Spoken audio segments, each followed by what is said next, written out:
Hi, this is Llyn Hunter, Llynhunter, and what we're doing today, I'm going on with the pup tent that we had before, but what I'm going to do is I painted everything too heavily, and I wanted to take the time to show you what happens when you screw up on a watercolor or what you can do with it.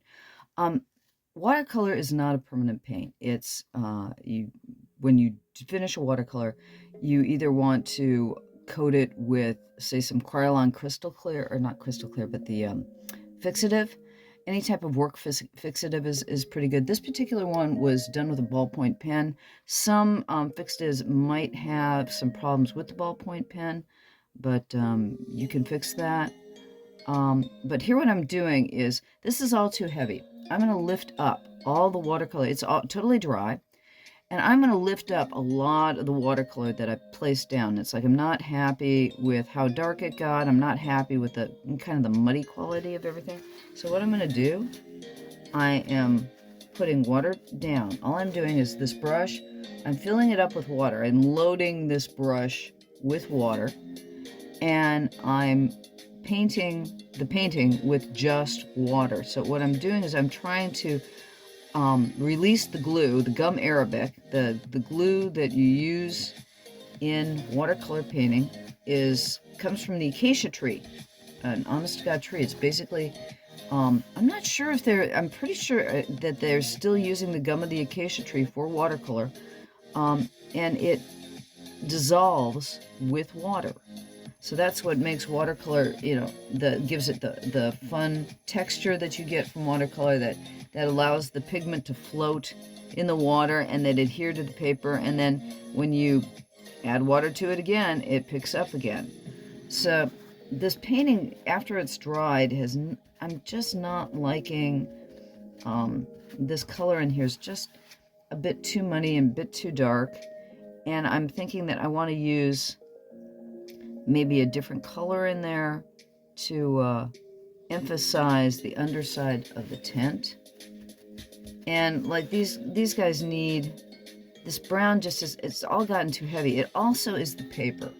I'm using Montval by Canson, and it's a watercolor paper that it's changed over the years. I have used it extensively for many, many years, and it's been a good paper. I've liked the fact that they make these 4x6-inch blocks where you do not have to stretch the watercolor paper. And watercolor paper, whenever you use it, if you're using it from a sheet, needs to be taped down. And the thing is that when you buy blocks of watercolor paper, they can be a little pricey, but then you don't have to tape down your paper, and it's usually pretty good paper. And it's fun to carry around, and you don't have to do that. Like I said, you don't have to tape it down. And it's just convenient. And Montval has always been a relatively inexpensive paper and paints pretty well, but it's not absorbing the pigment. The pigment's floating too much on top of the paper. There's too much size in it. And what's size is like a stiffening agent. And this Montval paper has got way too much size for me. Now, it's a cold pressed paper, which means it has these dimples in it that kind of makes your watercolor sparkly, because it causes some of the pigment to suck into the dimples and others to float on top. And so that gives you that almost diamond-like quality that you get with the texture in cold press watercolor paper, whereas hot press has no texture at all on it, and you'll get more spidering effects on a hot press surface, so it causes different kinds of effects with the watercolor. And I'm just like I said, I'm using this particular pad for convenience, and I just, like I said, when I lay down the pigment, it's not absorbing into the paper as much as some others. And I want it to absorb in more rather than float on top. So you can see, even though especially the blue stains. Some pigments will stain more than others. And this blue has just gotten too heavy. and I'm just, like I said, I'm not using anything but water right now to lift up the pigment. And when you do this the first time, it is going to be scary. It is going to be a very frightening thing because you haven't done it a lot and you've put so much effort into a painting and you're going, oh no, I'm going to ruin my painting by taking all this pigment off. Or it's good. See how I'm taking the water and I'm blending one thing to the other? And when you blot it with paper towel, that pulls the pigment up and just everything's getting a lot lighter by my doing this. And once I get done with pulling up this pigment, I can go back in with my watercolor and heavy up areas that maybe I've taken areas away. Now, the thing is too, it's going to change the edging on your piece. And you'll note I'm using ballpoint pen as my edging. When you're trying to define areas, the illusion of realities, what we're always playing with, or the illusion of shape or space, if you're doing an abstract. So edging is always an important thing. And edging is basically, well, one color, like the blue meets the brown here. And what I've done to emphasize that edging is I've used the ballpoint pen, of course, to define certain areas, to create illusion of shape and space. So the thing is that line work is technically a cheat in some respects, but not, I shouldn't say a cheat, because there's no cheating in art. I mean, we're all trying to create an illusion of some kind so that when people look at the image, they're seeing symbol. They're seeing, it's like, it was funny. My husband, I showed him this piece the first time this morning, and he goes, oh, it's a dog tent. I said, no, not dog tent. Look again. I said, what? He said, it's a pup tent. And the thing is that's what the thing with visual illusions, or punnies, or visual puns. The whole point of them is that people will look at them from a visual standpoint first and from a language standpoint second. Yeah, it's a dog. It's a tent that's shaped like a dog. But that's not the image that I'm trying to get across. I'm trying to get across it's small. It's two-man. A pup tent is a small tent that will hold 1 to 2 people. So that's where it gets the term pup tent. Well, the other thing is that this particular pup tent happens to have 2 pups in it. So there's a double emphasis of the meaning for pup tent here. And now also while I'm going over all of this, I'm also getting some of the white areas. Like, see, I have little sparkles of white between the white and the green.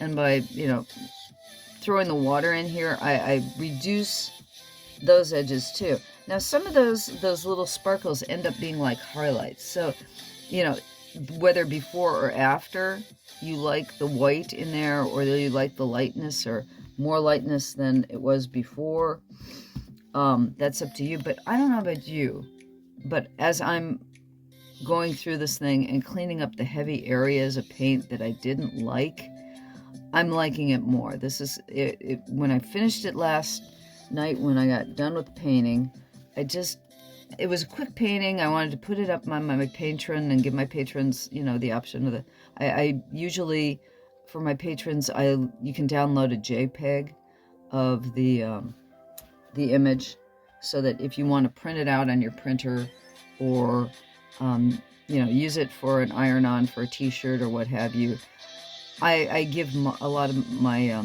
subscribers to my Patreon channel the option to do that. So this was basically just going to be, this is a preliminary for another painting. The next painting that I'm probably going to do, drawing and painting, is based on this. This is a preliminary. This isn't a finish. Or it is a finish in its own right, because it is the initial sketch for the larger watercolor that I want to do. And then again, those I might eventually turn into oil paintings. I haven't decided what I want to do. Once you create an idea, you don't have to just use the idea once. You can use the idea over and over again if it's a good idea. So it's like this is definitely going to be a larger watercolor, and I usually put much more detail into my larger watercolors than my small ones.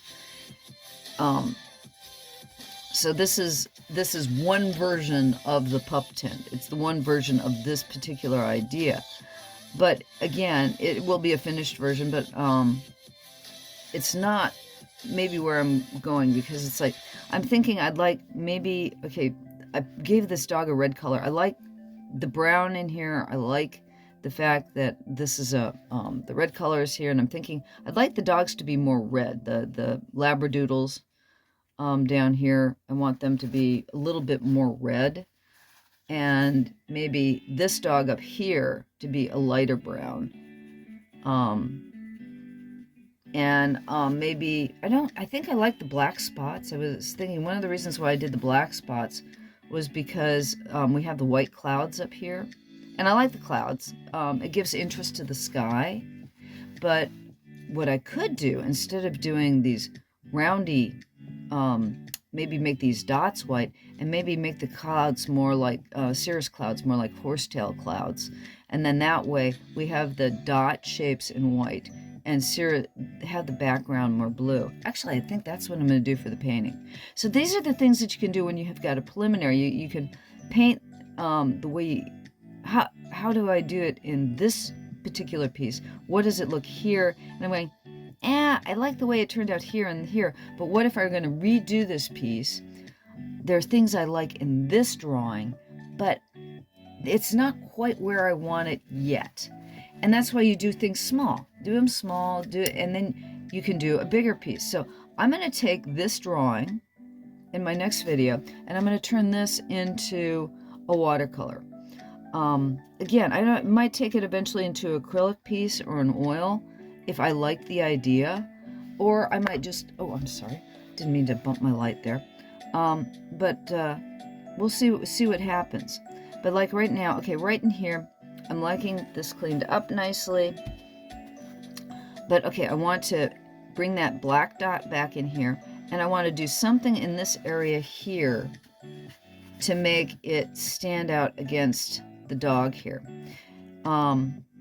So what I'm going to do, I think I'm going to pull out my watercolors. Okay. I'm going to use my smaller set this time. I used the big set on the last one. Hang on.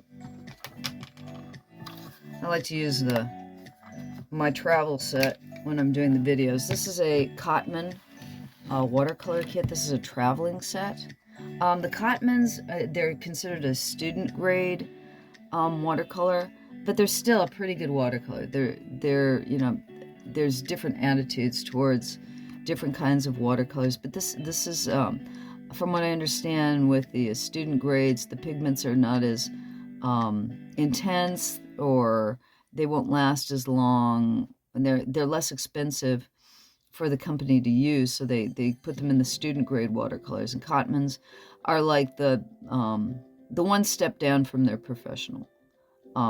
I still don't know, really. I'm not considering how much watercolor painting I've done.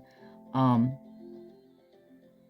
not sure where things are on this is better than that level. Okay, so I'm repainting this one spot in, because also I think this one spot here delineates the head a little bit of the dog. It's actually, I've done these spots on him. And as I said before, if I did the cirrus clouds in the back and I made sure that he was brown, the spots would make him also stand out stronger in another painting. So I'm going to probably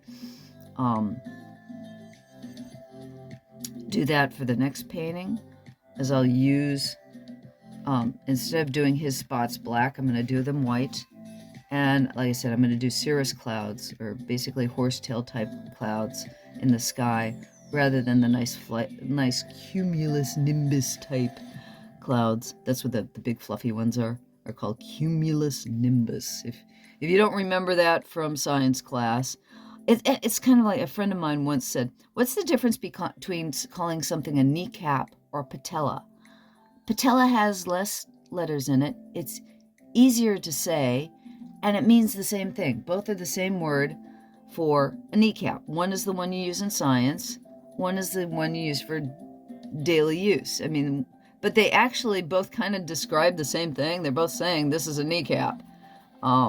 But we don't use patella, we use kneecap. So I'm going to use a little bit of orange in here, a little bit of yellow. And this is more of a stainy yellow. So it's kind of like the light would be coming through. It's not per se a true color of, it'd be like the sunlight's coming through the tent. You'd feel that. And then I think I'm going to take maybe a little purple. Let's see if I got some purple here. I'm going to have to mix my purples. This is more in alizarin crimson. I'm going to take a little alizarin crimson and a little blue. Make a blue-gray to put. That's not really working either. See, blue, maybe a little blue. Blue would be a good idea. Because even though that's not a color that's there, what it's going to do, it's going to give an illusion of a shadow here and make the red dog stand out a little bit more. So sometimes when you put a color in, it's not necessarily a color that's going to be there. You're making an illusion of light, and sometimes you're just trying to separate one area from another, and it's like, well, why did you use that color? I'm using it because your eye will see it as a darker space, and one thing will stand out more than the other. And also we'll see the puppy in there a little bit more. And that's working for me. The yellow in here pulls from the yellow that's over here in the flowers. And we'll see what happens when that dries too, because the thing about watercolor will dry in a kind of a different way. It won't always dry the way you expect it to. It'll either dry lighter or darker, and the colors will start blending together, and this might come out more of a green actually. And if it's green, it's going to be kind of like reflecting the green off the ground if you were looking at a tent. So it's totally legitimate. And even if it isn't, what's really interesting, sometimes you can throw color in for no reason whatsoever. Take a good look at a painting and take a look and see, really take a close look at the colors and try to see, okay, what color is that really? One color next to another is not always what you think it is. And notice now I'm kind of darkening things up here. Okay. We'll hit a little bit more in the nose here. Okay. And then what I'm going to do now, I'm going to let this dry. And I'm going to go over all the ballpoint pen again. You know, this is all like really sketchy, which I intended to. I mean, when I started to, sketchy makes things light, makes them dance. When you start tightening everything up, it gives more solidity. So neither one or either one is valid. Both of them, all art is valid. So the sketchiness of this one gives it, like I said, more of a dancey, lighthearted feel to it. But when I tighten it up, the edges will be more defined. You'll be able to see like these two dogs better because they don't have real eyes. They have like fluffiness over their eyes, so you don't see them as much. I will go back in and redefine everything just a little more, just to give emphasis to certain things. And I might pick out, like, he doesn't have a reflection on his nose. I might or might not give him a reflection on his nose. I'm going to turn the camera off and turn it back on, so that, like I said, I'm going to let this dry. I'm going to take a hair dryer to it, tighten up the drawing, then I'll turn it back on so you can see the end of the piece when I'm done. And these are things to think about when you're playing with these particular mediums and the watercolor. Okay, give me a moment and I'll be right back. Okay, this is the finished piece after I've basically gone in and I've basically taken my ballpoint pen. I used a zebra this time. This is a zebra f301 0.7 millimeter. It's basically a medium. Actually, actually medium fine. It's actually the F301 means fine, I believe. Ballpoint pen. This is, like I said, this is a zebra. I also used my other favorite pen to use a lot is a Bick medium. Bick stick. Basically, the crystal clear one or the round one is just a matter of plastic for holding the pen. If I'm using ballpoint, these are the two that I'll use most often. Bick is pretty good. They're both really nice ballpoint pens. I like the ink because it's pigmented and it's also staining. It has a nice texture to it, and it has probably almost as much permanence, if not more permanence, than your actual pigment that you're using with watercolor. Both, as long as they're not in direct sunlight, will probably last, I would say, several hundred years. You know, the paper too, as long as it's not in water or doesn't have any moisture to it, and is kept out of sunlight or ultraviolet light, watercolor is pretty dang permanent. Look at a Turner painting, you know. Now, mind you, things are made as in the same type of pigments or the same type of things that they were 100 years ago. We've probably got better and more permanent things than they did then. So if you're looking for, you know, at least your great-grandkids being able to have, be able to see the images that you created, it's probably pretty good for watercolor, as long as it's not, you know, you don't get water on it. One last thing, it's a little bit in the distance. I don't like this little put that I put here. I wanted to get rid of that. Now, what I'm showing here is that when you're using watercolor paper, it's pretty strong stuff. So I'll take an X-Acto knife to an area that, you know, I've made a mistake in, and it's like you're shaving down the paper. You know, paper's made up of a bunch of little fibers, right? So you're like sanding down the paper, and the area that I'm doing here, I'm smoothing it down to a point where you won't be able to see that in the final piece. And then I take a kneaded eraser. This is a rubber eraser. I use kneaded erasers a lot. It's one of my, between them and your standard latex eraser. Kneaded erasers are very nice and gentle on paper, and they'll get up all those little extra fibers that were in the paper there, and you can see I've smoothed it away. And if you want to take it all the way down to white, you can. But what I'm going to do is I'm going to take that area, and I'm going to take just a little bit of green, and I'm just going to put it over this.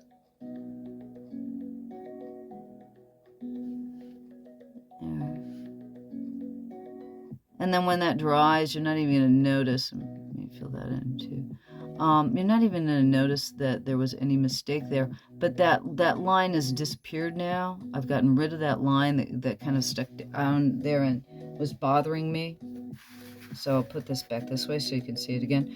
And compare that, you know, go back a few minutes, compare it to, or take the video back to the beginning of the video and take a look at the difference between the way the piece looks now compared to what it looked like in the very first part of the video. And you can see it's all gotten lighter, the tones have gotten evener, excuse me, as I try to speak with a very strange accent. But you'll notice that even though I've the way that I've lightened things up, things will have stayed, like the little dots will stay there, but they'll get a nice little extra added color around them. And the sparkles won't make things stand out quite as much. And how I've overemphasized lines delineates shapes a little bit better. I'm thinking that maybe I want to take away some of this guy's still a little heavy right there. I'm going to take that away real fast. And that's the thing, you know, a painting is done when you decide it's done. Okay, take away that, because that'll lighten it up just a little more and let them stand out. See how much just taking that little bit away makes things stand out a little bit better? And so also, it's like these guys look more like they're part of the undertent. They're not standing out as much as the dog. I still want both them to be what's called a secondary reading. When you look at, especially a piece like this where I'm trying to emphasize an idea of the pup tent, the pup tent is what I want you to read first. I want you to see this first. I want you to see the pups inside the tent second. So I don't want them to read quite as much as this up here. And again, when I go and I redo this piece, by taking the clouds out, giving him white dots, probably I'll make this, the under tent, maybe more yellow, or a yellowish brown, and make him more of a red brown. Maybe I'll play with getting the levels of the color a little bit different so that I have a stronger reading of things. I'm happy with the way this turned out, but there's still things that I want to change about it. Because he's brown, he stands out more than the clouds in the background. But again, not real happy with the paper either. Like I said, Montval it used to be a more absorbent paper. I don't know what they've done to the size of it. But something has changed in this paper over the years that I'm not real happy with. I've got a couple more blocks of it that I'm going to be using for ABCs that I started with this paper, so I'm kind of going to stick with it. But Canson's got to do something with their papers. My real disappointment is Canson bought Arches paper, which is, boy, Arches is a very ancient paper from France that I've been using for years that I absolutely adore.